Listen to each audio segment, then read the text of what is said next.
Bonjour, nous sommes aujourd'hui à la MFR, Maison familiale rurale à Vieux Habitants, qui, à l'instar de toutes les MFR de la Guadeloupe, organise une manifestation appelée Manger au Bocaz.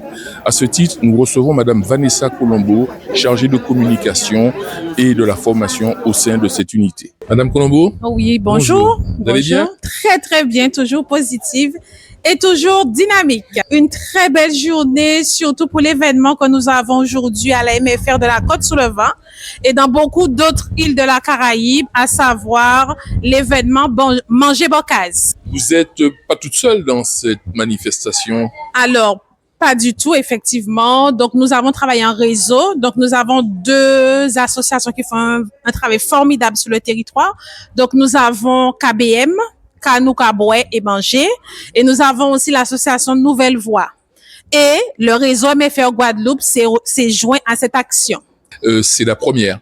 Ah oui, c'est la première édition. C'est vrai que nous sommes tous sensibles, surtout lorsque nous travaillons dans le monde de l'éducation, au bien manger, bien vivre et permettre aux élèves d'être bien dans leur corps, bien dans leur tête, de sorte à ce qu'ils puissent atteindre leurs objectifs professionnels. Donc, cette manifestation est appelée à se renouveler. Exactement. Alors, on dit que les premières fois sont parfois particulières, mais en tout cas, nous sommes très, très, très heureux d'avoir franchi ce cap pour que nos jeunes comprennent qu'en Guadeloupe, nous avons tout ce qu'il faut pour qu'ils puissent manger correctement et être en bonne santé.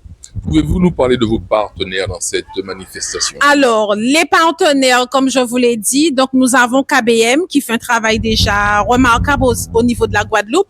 Nous avons l'autre association Nouvelle Voix.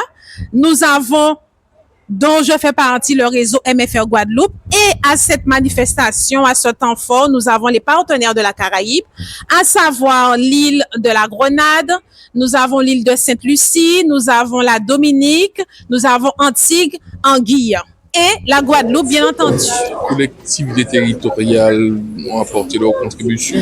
Alors, pour l'instant, nous avons décidé déjà de commencer à jeter la pierre. Et certainement, nous ferons appel aux collectivités pour des éditions de plus grande envergure. Oui. Donc, nous avons déjà commencé par nos établissements respectifs. Donc, au niveau de la Guadeloupe, ça a été accentué plus sur les maisons familiales rurales de Guadeloupe, donc qui proposent des formations de la 4e jusqu'au BTS. Donc, nos jeunes ont été touchés. Et bien entendu, dans certaines îles de la Caraïbe, nous avons la même tranche d'âge, mais nous avons également eu des plus petits, donc des enfants de maternelle de 3 jusqu'à 8 ans.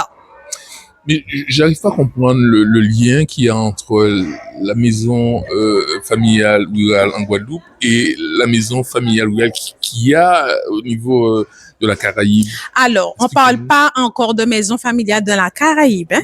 Ce sont des établissements scolaires avec qui nous avons tissé ce partenariat. Oui. Mais il n'y a pas de maison familiale.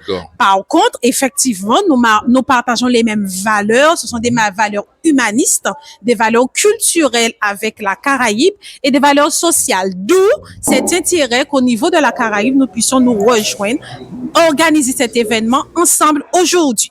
À savoir que nous mangeons la même chose aujourd'hui et que le fruit que nous avons mis, on dit fruit tapé, on peut dire fruits légumes, en tout cas, le produit du terroir que nous avons mis en valeur, quel que soit le lieu où nous nous trouvons à la Caraïbe, c'est le fruit tapé. Donc cette association de main tendue est appelée à se développer. Bien entendu. Alors, l'idéal serait que dans tous les établissements de Guadeloupe, dans tous les établissements de la Caraïbe et les autres îles de la Caraïbe qu'on n'a pas encore sollicité, que tout le monde puisse être sur la même longueur d'onde pour pouvoir apporter aux jeunes de la vigueur, de la force, parce que nous savons comment nos ancêtres, nos grands-parents mangeaient local et n'étaient pas confrontés à toutes ces maladies que nous vivons actuellement dans notre territoire et dans la Caraïbe. Et l'objectif, c'est d'envisager un développement autre qu'un développement culinaire, mais que même un développement... Alors, dites-moi tout. Tout à fait. Donc, nous sommes partis, on dira, des produits du terroir pour pouvoir tisser des liens. C'est vrai que nous sommes en Guadeloupe, nos jeunes sont en Guadeloupe, mais parfois, l'île voisine ne connaît pas l'autre île qui est juste à côté d'elle. Donc, ce sera et c'est l'occasion pour nous de permettre aux jeunes de se connaître. D'où aujourd'hui, cette visioconférence qu'on a faite, où nous avons pu, où les jeunes, je dirais, ont pu se voir, pu réaliser que nous ne sommes pas si loin l'un de l'autre et que nous partageons la même histoire, puisque nous avons le même légume qui pousse dans les différentes terres de la Caraïbe. Tout à fait. Mais j'ai une petite interrogation. Pourquoi la Martinique n'a pas été associée? Alors, la Martinique a été associée, mais vous n'avez pas vu la Martinique. On est bien d'accord. Donc, on n'a pas pu faire cette connexion avec la Martinique, mais le projet a été présenté à la Martinique et nous avons l'assurance que la Martinique aussi a préparé ce menu aujourd'hui. Nous vous remercions. Bonjour Madame Gasse-Françoise. Bonjour. Comment allez-vous? Très bien, merci. Bon, vous faites partie du mouvement KBM. Tout à fait. Alors, dites-nous, KBM, c'est quoi? Alors, KBM, le sigle, c'est Canou Cabret et Manger. Donc, c'est un mouvement qui est né suite à tout ce qu'on a connu en 2009. Ah, 2009, ça veut dire que vous existez depuis? Alors, depuis 2009, il y a eu la réflexion. Il y a eu une réflexion de mener. Qu'est-ce qu'on peut faire pour notre pays? D'accord. Donc, votre mouvement consiste à? Alors, notre mouvement, c'est le premier objectif, c'est aller vers la souveraineté alimentaire. Et à ce titre, vous faites quoi? Alors, donc, déjà, il faut savoir que notre mouvement est basé sur la science de nos ancêtres, c'est-à-dire le bail coco pour savon, le partage, le coup de main. Donc, on essaie de revivre, de faire revivre tout ce qui marchait auparavant, bien entendu, en gardant la modernité, bien entendu. Et vous êtes situé où? On est sur toute la Guadeloupe. Alors, c'est-à-dire que dans chaque commune, il y a un référent KBM. Moi, je suis une référente de Bouillante. Et singulièrement, il y a une manifestation à Vieux Habitants. Donc, il y a KBM aussi à Vieux Habitants, mais la référente était indisponible et je suis accompagnée du référent de KBM Pointe-Noire. Et dites-moi, et vous faites des manifestations qui touchent tout le département ou vous faites des manifestations uniquement au niveau des collectivités? Alors, il faut savoir qu'on développe le principe du bocase. Jardin bocase, pays bocase, on développe aussi des lianages avec les pays de la Caraïbe qui viennent en Guadeloupe et nous avons eu aussi l'occasion de partir. Et comme disait la Nouvelle Voix, on s'est alliancé justement pour parler du fruit à pain. Et comme vous le savez, par rapport à aujourd'hui, oui. Manger bocase, on est aussi, c'est une manifestation qui se fait en Guadeloupe, dans plusieurs MFR, oui. mais également dans 3 pays de la Caraïbe. Il y en a d'autres qui n'ont pas pu aujourd'hui, mais qui le feront la semaine prochaine. L'événement majeur de KBM a lieu à quelle période de l'année? Sur toutes les périodes. Par exemple, le 8 mars, oui. Eh bien, dans la majorité des communes, on glorifie les femmes. Et la question qu'on va se poser, qu'est-ce que nous, femmes, nous pouvons faire justement pour que nos enfants soient dans une Guadeloupe plus apaisée, une Guadeloupe où on va diminuer la violence? Qu'est-ce qu'on peut faire par rapport à ce fléau? Donc, c'est un sujet que vous avez intégré dans votre mouvement. On s'interroge sur tout. Voilà. Dès qu'il y a une manifestation, eh bien... c'est un sujet, vous le prenez. Voilà, c'est un sujet et on le prend. Voilà. Mais l'essentiel même de KBM, c'est de faire en sorte que notre population puisse prendre conscience qu'il faut qu'on mange local. Parce que il y a le principe qu'on dit souvent, si bateau n'a pas arrivé, qu'à nous qu'a fait. Ouais. Donc, on nous préparer pour nous parer. C'est quand même curieux que vous êtes la 3e femme que j'interroge aujourd'hui. Il n'y a pas d'hommes dans les mouvements? Mais si, mais on a un avec nous, Monsieur Roselé, il est de Pointe-Noire. Ah, vous me rassurez parce que je me disais quand même. Non, Où sont passés les hommes? Non, il y en a. Ils se cachent pas. Non, il y en a. Ils sont dans le mouvement quand même. Oui. Des hommes et des femmes. Et les jeunes?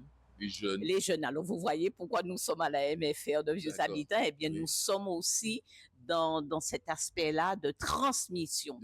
Voilà, parfait. parce que nous avons vécu, c'est vrai qu'aujourd'hui, on a rencontré les jeunes et on se rend compte déjà, ils n'étaient pas là en 2009. Et donc, il y a plein de choses sur notre culture qu'ils ne savent pas. Donc, nous avons un gros travail de transmission à faire. D'accord. Eh bien, je vous remercie de transmettre cet amour. De rien. Merci beaucoup. Merci. Oui, bonjour Madame Zénon. Bonjour Monsieur. Comment allez-vous? Je vais bien, je vais très bien. Bon, nous sommes ici dans le cadre de la manifestation Manger au Bocaz. Manger Bocaz. Votre association fait partie intégrante de cette manifestation aujourd'hui. Oui, alors, Manger Bocaz, c'est un concept qui a été mis en place par KBM en liaisonnage avec l'association Nouvelle Voie. Parlez-nous de votre association. Alors, notre association, elle est située au Lamentin en Guadeloupe. Oui, Lamentin. Et c'est une association qui vise à mettre le citoyen au cœur de la cité pour prendre en main la vie de la cité, s'organiser, savoir comment faire pour mieux vivre, dans son environnement immédiat, là où on est, prendre sa place dans la société. Et à ce titre, vous occupez quelle place au sein de cette association? Alors, moi, je suis vice-présidente de l'association et je suis aussi membre de la commission Fruits à Pain. Fruits à Pain. Très bien. C'est une association qui milite. Nous avons commencé depuis 2015 à militer pour le Fruits à Pain, pour Fruits à Pain là. Et bon, nous peut dire, Fruits à Pain prend une belle place depuis, nous ne pouvons pas dire c'est nous tout seuls, hein. Oui, mais vous avez contribué. Mais nous avons contribué à ce que le Fruits à Pain est une autre, soit vu différemment par les Guadeloupéens. Voilà. D'accord. Nous avons dit c'était bitin à cochon, c'était bitin, alors que maintenant c'est valorisé. C'est valorisé. Vous avez vu qu'on a eu un prix, Jimmy Bibrac, qui a eu un prix avec son Migan Fruits à Pain. Ah oui, d'accord. Et il a été le parrain de notre manifestation l'année d'avant. D'accord. Dites-moi, c'est la première année que la maison familiale rurale organise ce type de manifestation. Voilà, c'est la première année et il faut dire que la maison familiale rurale en lien avec les pays de la Caraïbe. Ah, vous êtes à l'international? Ah non, mais c'est cette manifestation d'aujourd'hui, elle est en lien avec des pays de la Caraïbe. Donc il y a eu une manifestation c'était en janvier, je crois, avec Anguilla, où les pays de la Caraïbe se sont tous réunis pour parler, mettre en valeur les produits de la Caraïbe. Donc, en lien avec KBM, nous y étions pour promouvoir les produits locaux, notamment le Fruits à Pain. Et partant de là, les pays de la Caraïbe ont initié cette journée. Il était question que ça se fasse dans tous les pays de la Caraïbe. Malheureusement, il n'y en a que trois qui ont pris part à cette journée. Donc, c'est Sainte-Lucie, Dominique et Anguilla. Anguilla, Sainte-Lucie et la Grenade. Donc, les enfants mangent. Alors, ici, c'est dans les 4 MFR de la Guadeloupe. D'accord. Et ce sera dans une école des trois pays cités. Et les jeunes vont manger les produits locaux. Voilà, les jeunes vont manger les produits locaux, faire voir que on peut manger ce que nous produisons et puis voilà. Donc, si j'ai bien compris, ou je pense que cette manifestation a vocation à se répéter.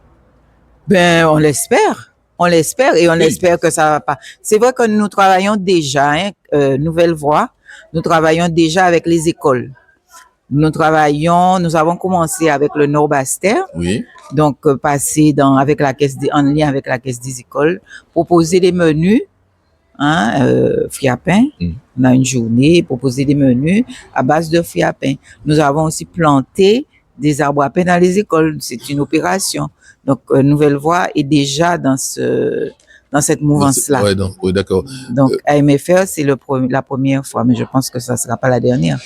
Oui, alors, votre association Nouvelle Voie a vocation à relever nos produits locaux tels que le fruit à pain. Oui.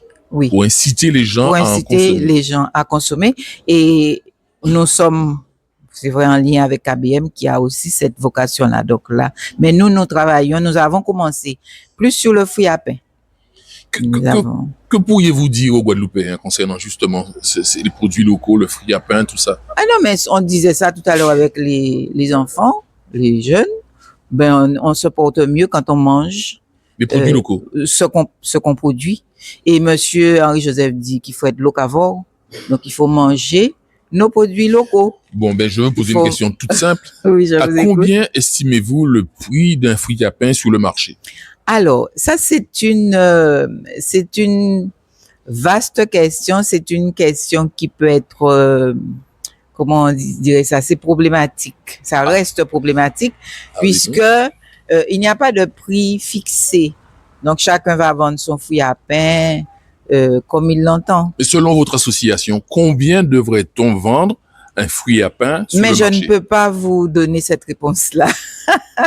Je sais que, alors, nous travaillons en lien avec monsieur Dakalo, qui a une plantation de fruits à pain, une plantation d'arbres à pain à Capesterre, et qui écoule ses produits dans différentes grandes surfaces, et qui aussi en lien avec certaines institutions, des cantines pour livrer le produit.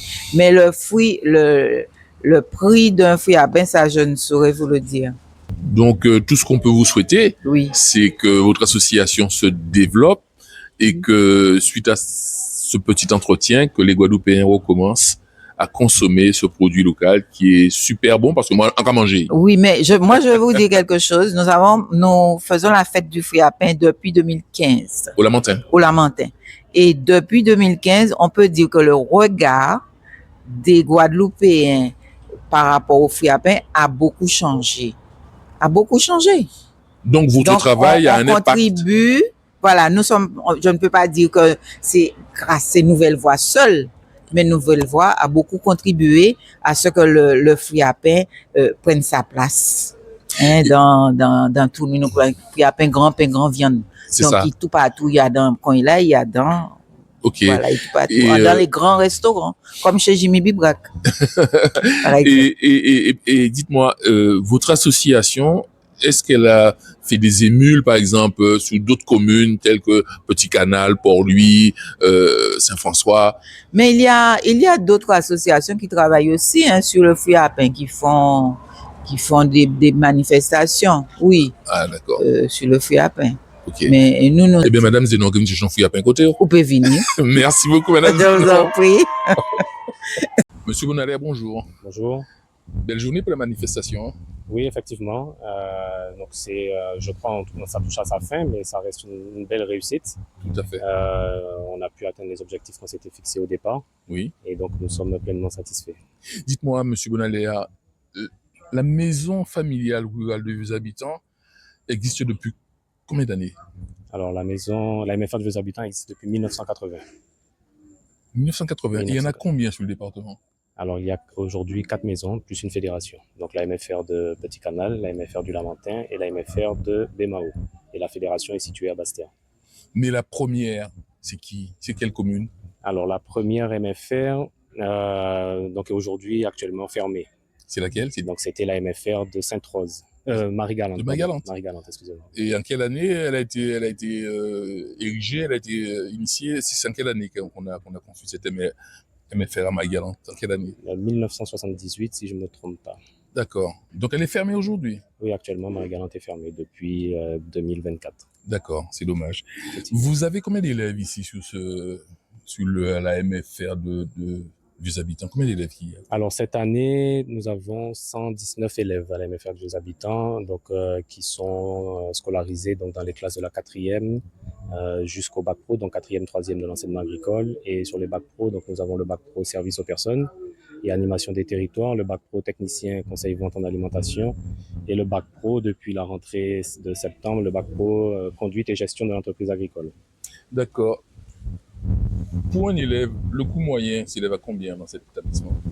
Alors, qu'est-ce que vous, enfin, quand vous parlez de coût moyen pour un élève, je pense savoir exactement. Je pense que c'est un établissement. Les coûts liés à la scolarité? Oui, tout à fait. Alors, il y a les frais de scolarité classiques qu'on va retrouver dans un établissement. Puis ensuite, étant donné que nous fonctionnons selon le principe de l'internat, et ça fait partie des éléments liés à la pédagogie que l'on propose, donc la pédagogie de l'alternance, puisque on dit souvent MFR, mais il s'agit de la MFR EO, donc il y a la Maison familiale rurale d'éducation et d'orientation. Donc l'internat a tout son sens dans ce que l'on propose, et donc il y a les coûts aussi qui sont liés à l'internat et qui varient en fonction du nombre de semaines qu'un jeune va faire sur l'année scolaire. Voilà, et bon, il faut savoir que les jeunes, donc nous sommes sur un territoire rural avec les caractéristiques que l'on connaît aussi en Guadeloupe. Oui. Et donc on a beaucoup de familles qui sont boursières et donc qui ont la possibilité, donc par le biais de la bourse, d'avoir une couverture de 100% des frais liés à l'internat. Ah, mais c'est super. Ouais. Mais quel lien que vous avez avec l'éducation nationale? Parce que vous avez les mêmes vacances, je pense qu'il y a une convention, il y a quelque chose. Alors, nous sommes sous contrat avec l'État et plus particulièrement le ministère de l'Agriculture et de la Souveraineté alimentaire. C'est d'ailleurs la raison qui nous a poussé à nous joindre à cette action qui a été portée aujourd'hui.